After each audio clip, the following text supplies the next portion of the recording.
might not necessarily be able to go out and you know, 25, 30 racks on a furnace, but we got the ingenuity and the expertise in the building to be able to go and spend a few $1,000s on materials and then build it ourselves. So that's kind of what we've done here. Furnaces we build, boiler holes we build, most of the equipment outside of some of the kilns. So this is all glassware right here. This is all hot glass. Nice. All of our hot shot glass blowing classes in here. It's definitely one of our more popular classes in our adult program. We also teach classes to youth. We got youth as young as 14 years old in here doing this. So it's pretty amazing. I was at not something you're gonna see everywhere. Yeah, So yeah, no, not at all. That means you guys are doing it right. Yep. These are some examples of some of the work that some of our instructors do, some demos. That's me right there. They did in glass, which was pretty dope. That's you. Yeah, so it's a cool space. Yeah, that's cool. And you know, and everybody comes here with, you know, a lot of different skill sets. Some folks are industry artists or technicians. These are very nice. Some folks are coming out of art school. Some other folks are just craftsmen that are just like, man, they learn how to do this stuff in the garage, or just learn how to pass down for generations. So we got a wide range of experiences and folks that come together to do it, which is really cool. So we got glass flowing, we got flame working, or lamp working. So we do a bunch of work in there also. Oh, is that one of those things where you touch it and like the electricity goes? A little plasma sphere. We do. We teach neon classes, so that's one of the other departments we teach. So this is one of our plasma stuff. That's very nice, man. This is stuff that we do. So the flame working. We have these setups. So we got there's about a dozen or so torches set up in there. So this is, you sit on the bench, get some glass rods, go to town, marbles, beads, sculpture. So beautiful. You can also blow vessels and things in here too. So definitely like cannabis paraphernalia, all that stuff, all produced through this process. We don't do it in our space, but it's definitely, you learn all the techniques you need to do anything up in here.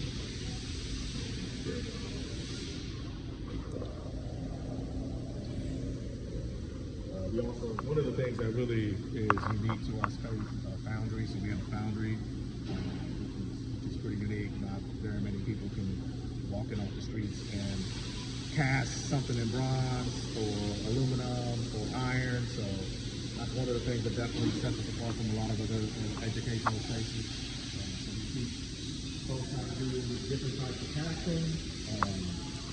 These are examples of, this is the lost wax process. So showing folks how to do some ceramic shell casting, also sand casting. So right here, this is a key to the city that we produced here for the Warriors when the Warriors won their first 2 championships here in Oakland. I gotta give you a Warriors thing, bro. I'm telling you, so, I don't even mess with the Heat like that. Steph Curry for the win, bro. Hey, so we made the keys. From Miami, you know. Yeah, we made the keys that the mayor gave to the team. So that was kind of cool to be able to have that, you know, as part of our history. This is the foundry over here. So this is pretty much where we get our name from. A crucible is basically a vessel that's used to melt down different materials. Crucibles we use here primarily are for aluminum and bronze. But part of the reason why I think we chose the crucible as our namesake is really around this vessel. It's a vessel where all this transformation happens. You know, you take something solid, turn it into liquid, to really pour it into a mold to become a solid of a completely different form. So everybody that comes to the space is transformed in some way or another. Yeah. It's extremely transformed. Bro, I'm loving the jacket. I just noticed you got the fire set fire, man. And so yeah, so this is our foundry. We do a lot of bronze, a lot of aluminum casting, and then we do a few iron pours every year. What is that thing? That big. This big cube here is a burnout kiln. So we melt out all the wax. So when you build you make a model out of wax. If you're gonna, let's say you're gonna make a sculpture of some sort, you're making these little bronze cups. This would be made out of wax, and then you would make a mold for it, and then you would take that mold and you would melt out the wax. And so that's what this process is. You melt out the wax, and that negative space in there, you pour in whatever material you're going to use. So in this case, they use bronze. We do it with aluminum, and then we also do a like I said, a couple of times a year we do iron. So like if you wanted to make a custom waffle iron, a custom cast iron pot or teapot, stuff like that, you can take classes to be able to do that stuff. Yeah. And then we recycle all the wax, so we use that a lot of it. So we try to repurpose and we use a lot of the material that we're using in our space too. But it's not every day that you get to do some like casting. So if you ever had a desire to produce a bronze piece or something, I want to make a Cuban chan, bro. Dude, that's big in the sir. We had all the welding processes too. So we teach TIG welding, MIG welding, stick welding, also oxy acetylene gas welding. All those different processes. A lot of folks come here, you know, with projects in mind. They want to build some, you know, furniture. They It's want like to a work on chemistry some lab things. back there. Oh no, totally, man. That's one of the cool things about the space too is that, you know, we teach a lot. There's so much science and physics and chemistry that's just inherent in everything that we teach here. So the fact that we teach this to kids starting at 8 years old in some areas is like they don't even understand the education they're getting. Most maker spaces don't have that. The only other one I've seen out here that comes close is the one in Sunnyvale. And that's way further than here, you know. And like they don't have all this stuff. Like this is a different. This is a different whole different. And you know that's like there's nothing like this in the country. I think we're the largest industrial makerspace in the country, which pretty much probably makes it the biggest in the world. The Crucible in Oakland. The fact that we're doing it with you two, like we have 6 weeks of summer camps that we offer. We got about anywhere from 800 to 1,000 kids that come through here. They'd be packed in here. This applied science, hands-on science. They don't even like necessarily always understand it. They just know they're gonna have fun. But they make the connections later on where they're like, man, that's what I've been trying to figure out. You know, especially in chemistry and physics. There's I would love to have my little nephews and stuff be able to come out here from Florida. I like it, man. Yeah. We get a lot of people that travel definitely all over the place, and we get people that internationally that come here. You know, last year we had some folks from Australia. There's people that come from London. Oh wow, yeah. Definitely for the East Coast that come here because there's not really classes like this that are available to everybody, especially young ages, and so it's definitely not that easy and accessible to everybody. And that's something that we really try to work hard on is providing this stuff and making it as accessible as possible to everybody, not just to adults, but a lot of the youth and the communities. So we have a lot of partnerships we do with schools. We work with 3 high schools right now here in Oakland, the Commons, Buzzville, and Castlemont. We've got wood shops, ceramic studios, and some digital design classes also, so 3D modeling, laser cutting, stuff. I meant to ask you, do you guys? So I see that you guys have like the real machines, like for like making the wax and stuff. Do you guys 3D print any of it?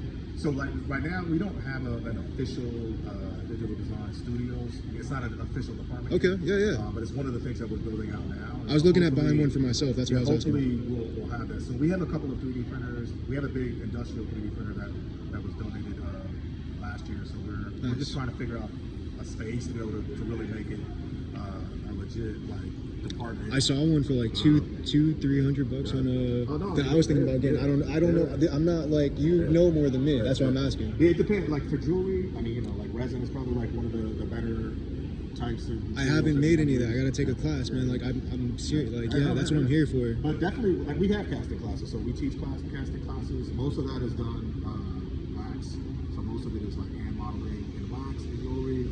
But there's a bunch of different processes we can use definitely for casting. We even do like cuttlefish casting, which is kind of wild. I've never heard of that. Like, so you know the little thing that birds sharpen their beaks on, the little white this little white material. And it's like really light and styrofoamy kind of. But birds, you see a lot in a lot of bird cages, and it's something that birds use to sharpen wood. But cuttlefish, it's just cuttlefish that's all dehydrated and dried up, and you can carve it really, really easily. And so people have been using that for thousands of years to stuff in. So it's been around for a minute. Yeah, I mean all this stuff. That sounds great, man. For a really long time. So like it's really, in some ways, this is almost like a time machine. You come back to see things that have been in existence for thousands of years, if not hundreds of years, for some of the processes. We just want to continue to teach it and make it available to everybody. So we do everything. It's pretty old school and very traditional.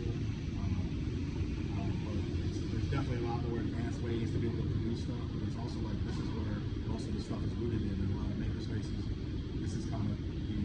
foundation for a lot of this stuff. And being able to combine technology with some of the traditional fundamental things is kind of where we are right now, trying to figure out how to bridge those gaps. And that's some of the work that we're trying to do now with schools. I really like that. I really like that it's like all kind of like how it is. Like this is like you can go find yeah, but this I never, when I walked in here I did not expect this, and I'm really happily surprised. Thing, man, like most, and that's one of our biggest challenges. It's like, you know, you could, so many people pass by the building, so many people are on I thought it was the train. So many people are on the train and they pass by. No, I thought it was the train outside. I was getting ready to walk in there. That's the thing, like you just don't know, and then until you walk through the door, it's like you really walk in the chocolate factory, you're just like, whoa, what is all this stuff? And then before you know it, you get here, you connect with something. I don't think there's anybody that's ever walked in the doors that can't connect to something that's in here. That's what they're here for, you know? And especially just across the board, and it's not even just in terms of in relationship to art as much as it is like most cultures have a direct connection to some of the things that we're teaching artistically, as well as like just industry, all the products that we use every day, the manufacturing components of that. That's some of the education we try to do with a lot of the kids too. Like most people today don't question how things are made, where it comes from.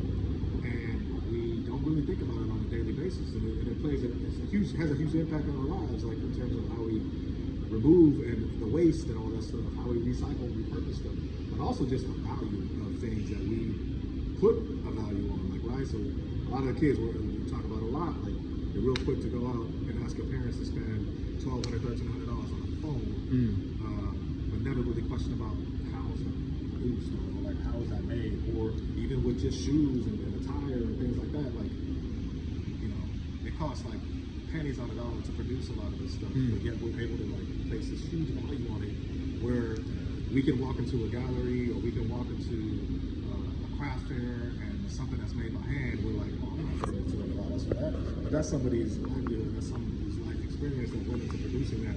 Serious. And yet we kind of question the value of that versus like something that was just produced, mass produced, that we're just like, you get it. Do that. So it's definitely something we're trying to work with, you know, a lot of the youth about trying to just change the way we think about everything we use, and better ways to use it. Man, that's fantastic. I love that, man. Yeah. I was before we get there, I was wondering who repairs all this stuff. What is this thing? So this is it's a 4x8 plasma cutter, so it's a CNC operated cutting equipment for metal. So we do a lot of, so you can probably cut upwards to about 3/4 of an inch steel. It's good, right? Yeah. Cuts through like butter. You can put in a computer program and then you can, it'll cut it out for you. So who repairs all this stuff? We got like a crew, facilities crew that does a lot of the tech work. Okay. So everybody kind of has a variety of experiences and like members or like paid guys? No, mostly it's like our staff. Oh, you just got great people around. We got a lot of folks that have a lot of different experiences and they come here and we hire folks in each department that have experience in those different fields, and then they do a lot of the tech work and they do all of the That's great. construction. We have on staff we probably have about 20, 25 people on staff, and then we have anywhere upwards to about 150 faculty members that coming in and out depending on what classes are running for. And that's good that you have like the schools and stuff, because that like kids break stuff. Believe it or not, the adults are probably the ones that can't stuff. I do believe it. I do believe it because you actually teach the kids. The kids are actually like really good, man. They're really respectful. That's great. For one, respectful of the space, respectful of the tools, and they don't question as much because they don't have that lived experience of like always doubting everything, the information they're given all the time. So adults are definitely going to question everything. Kids are like, do I have to wear eyeglasses? If this can burn my face off, I'm definitely going to focus and pay attention. Okay. Whereas the adults are just like, that's not going to burn my face off. And obviously, you guys are good enough to like train them on that. I can only imagine, like when I walked into the one in Sunnyvale, I just walked in on the wood workshop. It's called MakerSpace. I walked in on the wood workshop, and they were just a bunch of kids with the at the wood workshop just cutting wood. Then they walk me around back. There's a bunch of kids like with freaking the what are those masks called? The black mask, so that the electric it doesn't blind you. Bro, I can only imagine how this place gets. It's a little wild. It's definitely wild, man. I remember my first class I taught. Those 12-year-olds with torches, man. It was a little intense. But they were great, and they were some of our best students. Always been like kids. Nice. We run bike shops, we run a bike program. We do a lot more community. This is probably our biggest community component to our organization. So many bikes. We fix and repair bikes. We do some mechanic workshops. We do some youth workshops where we're teaching kids how to work on bikes. And then we redistribute those bikes to community members. So when folks are in need of transportation, we try to provide them. Oh man, that's a blessing. And then every week we run Never heard of that. an open shop program. So folks in the community who need their bikes repaired. Since bike resources are pretty hard to come by, especially here in West Oakland. It's something that we're really trying to support and provide more resources for us. And there's a lot of folks that are, especially, it's so expensive here in the Bay. Luckily, How much does a bike go for out here? I mean, it just depends on what you want, but it could be anywhere from a couple $100 to $1,000. Yep, that sounds about right. And so, and then it's not even just the bike, but it's like if you don't know how to fix it, shops are going to charge you anywhere from probably $65 an hour to work on your bike. Depending on what it is, it could be something super minor. A lot of people just come in here because they had a flat tire, but they think the bike is broken because it's a flat tire, because they don't have any understanding of like how it works or how you fix it. It's broken, but it's like really, it doesn't need a whole lot. This is a blessing for kids, Yeah, man. so that's part of it, man. We just try to keep bikes on the road. Community. And just trying to give people access to transportation. And it's great here in Oakland because it's not. There aren't a lot of hills. It's pretty flat for the most part. I mean, you definitely got. No, it's definitely not San Francisco. But Oh you my can get god. around here by bike. But it's the easily. potholes that get you out here in the streets. So we got a big bike event. Actually, we're hosting for the first time. We call it the West Oakland Bike Summit. So we have a bunch of bike resources that we're pulling together. When is this happening? It's on April 2nd. Okay. So Where? 10 to 4. Right here? April 2nd, right next door in the parking lot. What's the address here? This is